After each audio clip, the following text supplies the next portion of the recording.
Good morning student. आज हम हिंदी का चैप्टर 9 पढ़ेंगे, एक बहादुर लड़की। सन 1973 की घटना है। सरस्वती अपनी नाव लेकर सवारी पहुंचाने और मछली पकड़ने नदी पर गई थी। सरस्वती नाम की एक बच्ची है, एक लड़की है।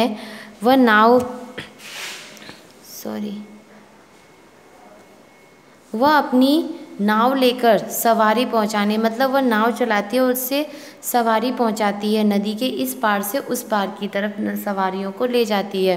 तो जो वो सरस्वती थी, सरस्वती नाम की लड़की थी, वह अपनी नाव लेकर सवारी पहुंचाने और मछली भी पकड़ती थी और मछली पकड़ने नदी पर गई थी। नदी पर गए उसे काफ़ी देर हो चुकी थी, इसलिए उसके माता पिता काफ़ी चिंतित हो रहे थे। उधर सरस्वती भयानक बाढ़ के पानी को देख रही थी। मतलब जो सरस्वती थी वो अपनी नाव को चला रही थी और बाढ़ के भारी पानी को भी देख रही थी। मतलब उस गांव में बाढ़ आ रही थी। गांव से आती लोगों और पशुओं की चीख पुकार से वह डर गई। और गांव में क्या था, लोगों की और पशुओं की चीख पुकार से, मतलब लोग चीख रहे थे, चिल्ला रहे थे जो बाढ़ आई थी उसके डर से, उसके भय से। तो वो भी उनकी चीख और पुकार सुनकर, उनका शोरगुल सुनकर वो भी डर गई थी। सरस्वती नाम की जो लड़की थी वो भी डर गई थी। उसका दिल जोर जोर से धड़कने लगा। उसे यह समझ में देर न लगी कि गांव में पानी काफ़ी ऊपर चढ़ चुका है और गांव वाले सुरक्षा पाने के लिए तड़प रहे हैं। वह यह बात तुरंत समझ गई। सरस्वती तुरंत दौड़कर नदी के किनारे पर आ गई। सरस्वती थी, वो अपनी नाव को लेकर तुरंत दौड़कर नदी के किनारे पर आ गई। उसने जल्दी से अपनी नाव खोली और पतवार चलाती हुई आगे बढ़ने लगी। उसने अपनी नाव को खोल लिया और पतवार यानी कि नाव को चलाने लगी, आगे बढ़ने लगी। अपनी छोटी सी नाव में उसने बाढ़ से परेशान लोगों को बिठा लिया और सुरक्षित जगह की ओर चल दी। उसने जो लोग बाढ़ से परेशान थे, डर रहे थे, असुरक्षित थे, उन्हें सुरक्षित करने के लिए उसने अपनी छोटी सी नाव में बिठा लिया और नाव चलाते चलाते उसने जो सरस्वती थी उसने उन लोगों को सुरक्षित स्थान पे पहुंचा दिया। पानी की तेज़ धारा और हवा के झोंकों से नौका इधर उधर डगमगा रही थी, क्योंकि पानी की जो धारा थी वो बहुत तेज़ थी और हवा भी चल रही थी। इससे नौका थी वो डगमगा रही थी, हिल डुल रही थी।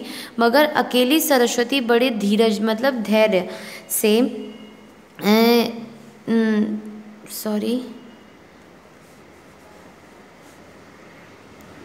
और साहस से, हिम्मत से, मतलब वीरता से पतवार चलाती जा रही थी। पतवार चलाती जा रही थी मतलब जो नाव में चलाने के लिए जो चप्पू होता है नाव खेने वाला, उसको पतवार बोलते हैं, चलाती जा रही थी। सारी रात वह बाढ़ से परेशान गांव वालों को सुरक्षित जगह पर पहुंचाने का काम करती रही। जो गांव के लोग परेशान थे नाव से, उनको वह सुरक्षित स्थान पर पहुंचाने का काम करती रही सारी रात। उसने पल भर भी आराम नहीं किया। उसकी कोशिश से एक भी व्यक्ति डूबने नहीं पाया था। मतलब उसने जो काम किया उससे एक भी व्यक्ति डूबा नहीं, सभी लोग सुरक्षित स्थान पर पहुंच गए थे। गांव वाले उसकी जय जयकार कर रहे थे। अब उनकी जान सरस्वती ने बचाई थी, इसलिए जो गांव के लोग थे वो सरस्वती की जय जयकार कर रहे थे। सरस्वती नाव लेकर अपने माता पिता के पास पहुंची और उन्हें भी नौका में बिठाकर सुरक्षित जगह पर पहुंचा दिया।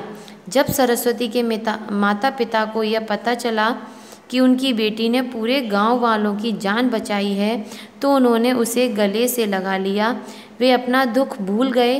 बिहार राज्य की इस 15 साल की बहादुर लड़की को राष्ट्रीय पुरस्कार से सम्मानित किया गया। बेटियां हों तो ऐसी पुस्तक से। अब ये जो कहानी है, ये जो चैप्टर 9 है आपका, यहाँ पर फिनिश होता है। इसकी जो एक्सरसाइज है, वर्क है, वो मैं आपको सेंड कर दूँगी। नोटबुक का कार्य आपको नोटबुक में करना है और टेक्स्ट बुक का कार्य आपको टेक्स्ट बुक में करना है। Thank you.